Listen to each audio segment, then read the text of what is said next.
হয় ভাৰতৰ বিদেশ মন্ত্ৰী এছ জয়শংকৰক আক্ৰমণ কৰা হৈছে লণ্ডনত 4 পৰা 9 মাৰ্চলৈ লণ্ডনত উপস্থিত আছে ভাৰতৰ বিদেশ মন্ত্ৰী এছ জয়শংকৰ এই কেইবাদিনীয়া ভ্ৰমণসূচীলৈ লণ্ডনত উপস্থিত থকা বা লণ্ডনত থকা এছ জয়শংকৰৰ ওপৰত হঠাৎ আক্ৰমণ চলিল ৰাজপথত জয়শংকৰৰ বাহন আগুচি ধৰি আক্ৰমণৰ ঘটনাই জোকাৰিছে এই মুহূৰ্তত চৌদিশ নমস্কাৰ প্ৰিয় দৰ্শক মই জয়ন্ত মাধৱ গোস্বামী আপোনাক স্বাগতম জনাইছো নিউজ 18 অসম নৰ্থইষ্টৰ ডিজিটেল লাইভলৈ আৰু ডিজিটেল লাইভত লৈ আহিছো এই ব্ৰেকিং নিউজ যে 4 মাৰ্চৰ পৰা 9 মাৰ্চলৈ বৈদেশিক পৰিক্ৰমা মন্ত্ৰী এছ জয়শংকৰ লণ্ডনত আছে লণ্ডনত কেইবাটাও কাৰ্যসূচীত তেওঁ ভাগ লৈছে ভাৰত আৰু লণ্ডনৰ বিভিন্ন বিষয়ৰ ওপৰত সম্পৰ্ক স্থাপন বাণিজ্যিক ৰাজনৈতিক বিভিন্ন দিশৰ ওপৰত আলোচনা কৰা হৈছে আৰু এই সময়ছোৱাতে হঠাৎ এটা অবাঞ্ছিত তথা অনাকাংক্ষিত পৰিস্থিতিৰ সন্মুখীন হ'বলগীয়া হ'ল বিদেশ মন্ত্ৰী এছ জয়শংকৰ এই ঘটনাটো সংঘটিত হৈছে সাথাম হাউছৰ যিটো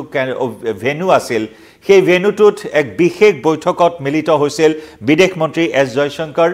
লণ্ডনৰ হৈতে এক বিশেষ আলোচনাত মিলিত হৈছিল সাথাম হাউছৰ ভেনুত আৰু সেই সাথাম হাউছৰ ভেনুৰ পৰা ওলাই অহাৰ সময়তে সেই অনাকাংক্ষিত তথা অবাঞ্ছিত ঘটনাৰ এটা পৰিস্থিতিৰ সন্মুখীন হ'বলগীয়া হ'ল বিদেশ মন্ত্ৰী এছ জয়শংকৰ আৰু এই আক্ৰমণৰ ঘটনা সংঘটিত কৰিছে খালিস্তানীৰ সমৰ্থনত একাংশ লোকে এই ধৰণৰ আক্ৰমণৰ ঘটনা সংঘটিত কৰিছে যি সময়ত সাথাম হাউছত আলোচনাত মিলিত হৈ আছিল বিদেশ মন্ত্ৰী এছ জয়শংকৰ আৰু সেই সময়ছোৱাতে সাথাম হাউছৰ বাহিৰত প্ৰতিবাদ সাব্যস্ত কৰিছিল বিভিন্ন ধৰণৰ স্লোগান দি খালিস্তানীসকলে প্ৰতিবাদ সাব্যস্ত কৰি আছিল মাইক বজাই প্ৰতিবাদ সাব্যস্ত কৰিছিল খালিস্তানৰ সমৰ্থনত একাংশ লোকে আৰু যেতিয়াই সাথাম হাউছৰ কেন্দ্ৰৰ পৰা বা ভেনুৰ পৰা ওলাই আহিল বিদেশ মন্ত্ৰী এছ জয়শংকৰ তেতিয়াই তেওঁক আগচি ধৰি আক্ৰমণ কৰিবলৈ উদ্যত হ'ল কেৱল ইমানেই নহয় বিদেশ মন্ত্ৰী এছ জয়শংকৰৰ সন্মুখত ভাৰতৰ পতাকাও ফালি পেলালে প্ৰতিবাদকাৰীয়ে খালিস্তানীয়ে এনে ধৰণৰ এটা চাঞ্চল্যকৰ ঘটনা এই মুহূৰ্তত সন্মুখলৈ আহিছে আৰু যাক লৈ সমগ্ৰ দেশ এই মুহূৰ্তত উত্তাল হৈ পৰা পৰিলক্ষিত হৈছে আলোচনাৰ অন্তত এছ জয়শংকৰে সাথাম হাউছৰ ভেনুৰ পৰা ওলাই আহিছিল আৰু তেনে সময়তে এজন লোকে গাড়ীৰ ফালে দৌৰি গৈ নিৰাপত্তাৰ বেহু ফালি গাড়ীৰ ফালে দৌৰি গৈছিল এছ জয়শংকৰৰ গাড়ীখনৰ ফালে দৌৰি গৈ গাড়ীৰ সন্মুখতে ভাৰতৰ পতাকাখন ফালি পেলাইছিল গতিকে এনেদৰে আক্ৰমণ কৰা হৈছে বিভিন্ন ধৰণৰ স্লোগান দি পৰিস্থিতি উত্তাল কৰি তোলে খালিস্তানীসকলে আৰু তাৰ মাজৰ এজন লোকে আক্ৰমণ কৰিবলৈ এনেদৰে নিৰাপত্তাৰ বেহুৰ মাজত গৈ এছ জয়শংকৰক আক্ৰমণ কৰিবলৈ উদ্যত হৈছিল আৰু তাৰ পিছতে ভাৰতৰ পতাকাখন ফালি পেলাইছিল ইতিমধ্যে সোশ্যাল মিডিয়াত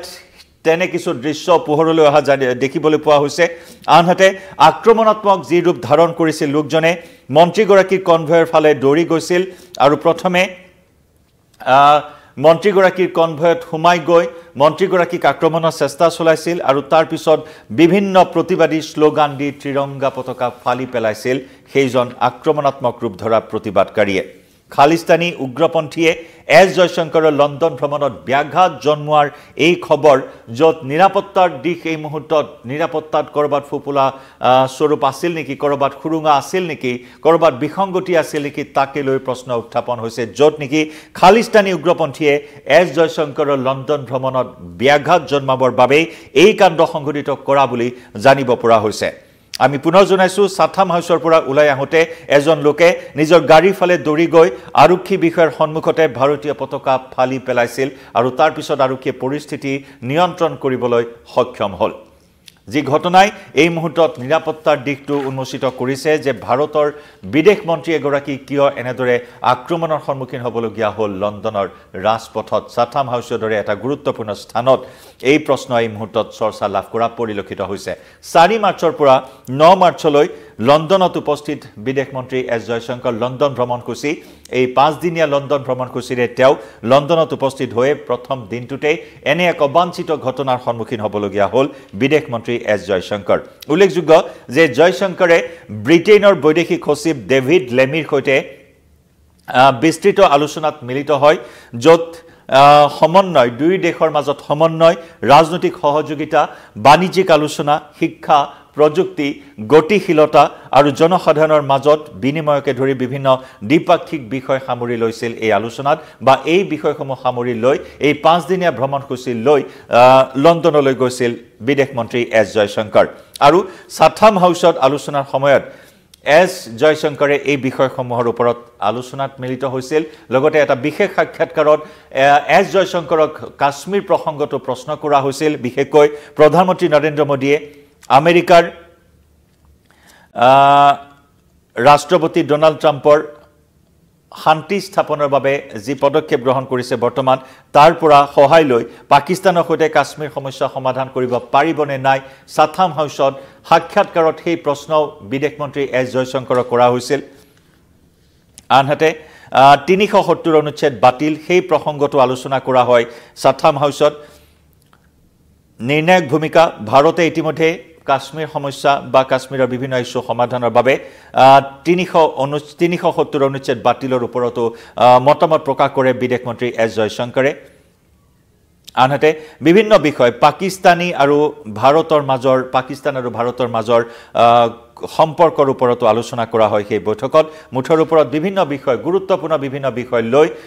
5 দিনীয়া ভ্ৰমণসূচীৰে লণ্ডনত উপস্থিত হৈছিল বিদেশ মন্ত্ৰী এছ জয়শংকৰ কিন্তু তাৰ মাজতে এনে এক অবাঞ্ছিত পৰিস্থিতিৰ সন্মুখীন হ'বলগীয়া হ'ল প্ৰতিবাদী শ্লোগানেৰে কপাই তুলিলে একাংশ খালিস্তানী সমৰ্থকে আৰু তাৰ মাজত খালিস্তানী উগ্ৰপন্থী বুলি ধাৰণা কৰা হৈছে খালিস্তানী উগ্ৰপন্থীয়ে বিদেশ মন্ত্ৰী এছ জয়শংকৰৰ লণ্ডন ভ্ৰমণত ব্যাঘাত জন্মাবৰ বাবে এই কাণ্ড সংঘটিত কৰা বুলি এই মুহূৰ্তত খবৰ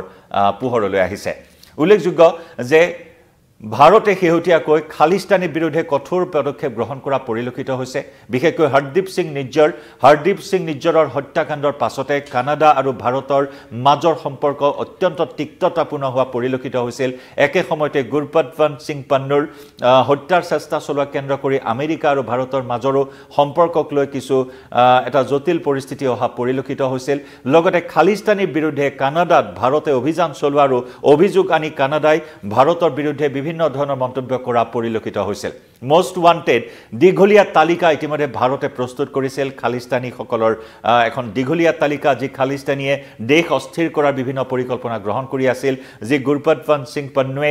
আমেৰিকাৰ পৰাই ভাৰত অস্থিৰ কৰা ভাৰত বিৰোধী ভাৰত বিদ্বেষী বিভিন্ন ধৰণৰ মতামত প্ৰকাশ কৰি আহিছিল আনহাতে অমৃতপাল সিং ডিব্ৰুগড়ৰ কাৰাগাৰত কাৰাবন্দী হৈ আছে এটা কুখ্যাত খালিস্তানী গতিকে এনেসমূহ বিষয় য'ত নেকি এই খালিস্তানীৰ উগ্ৰপন্থীৰ সন্ত্ৰাস ৰোধৰ বাবে ভাৰতে কঠোৰ পদক্ষেপ গ্ৰহণ কৰি আছে তেনে সময়তে ভাৰতৰ বিদেশ মন্ত্ৰী এছ জয়শংকৰ খালিস্তানীৰ